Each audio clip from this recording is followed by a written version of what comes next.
صلی علی رسول الکریم اما بعد فاعوذ باللہ من الشیطان الرجیم بسم اللہ الرحمن الرحیم الا للہ الدین الخالص۔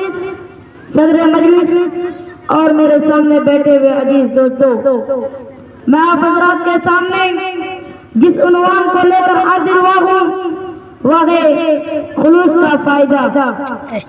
خلوص کہتے ہیں کسی بھی نیک کام یا عبادت کو صرف اللہ کی رضا حاصل کرنے کے لیے کرنا۔ اللہ رب العالمین قرآن مجید میں بہت سے مقامات پر خلوص کے ساتھ عبادت کرنے کا حکم دیا گیا، جیسا کہ ایک مقام پر فرماتا ہے الا للہ الدین الخالص، خبردار اللہ ہی کے لیے خالص عبادت کرنا۔ اور دوسرے مقام پر فرماتا ہے وَادْعُوهُ مُخْلِصِينَ لَهُ الدِّينَ، اور اسے اللہ کو پکارو اور اپنے دین کو خالص رکھ کر۔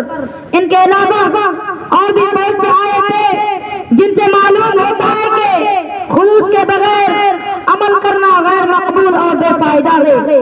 میرے بھائیو، قرآن مجید کے علاوہ اور بھی بہت سے احادیث میں خلوص کے بارے میں بتایا گیا ہے، جیسا کہ صحیح بخاری کی پہلی حدیث میں آپ صلی اللہ علیہ وسلم بیان کرتے گئے انما الاعمال بالنیات، سارے عمل کے دار و مدار نیتوں پر ہے۔ اس حدیث سے معلوم ہوتا ہے کہ جو عمل خاص اللہ کے رضا کے لیے کیا جائے تو وہ فائدہ مند، وہ مقبول اور فائدہ مند ہوگا، اور جس عمل میں کسی اور جذبے کی آمیزش ہوگی وہ نامقبول اور بے فائدہ ہوگا۔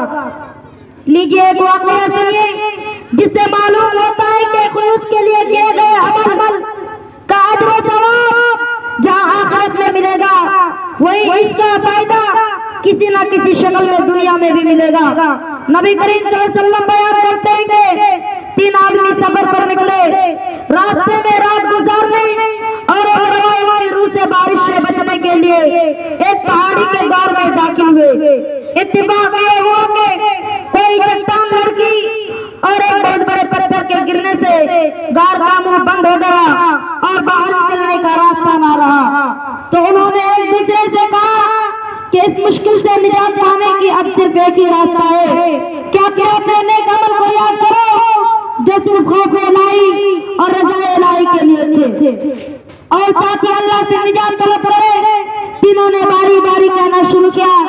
ایک نے کہا اے اللہ، میرے ماں باپ بوڑھے تھے، دن بھر بکریاں چرا کر جب میں شام کو گھر آتا تو ان کی دودھ دو کر اپنے بال بچوں سے پہلے اپنے ماں باپ کو پلایا کرتا تھا۔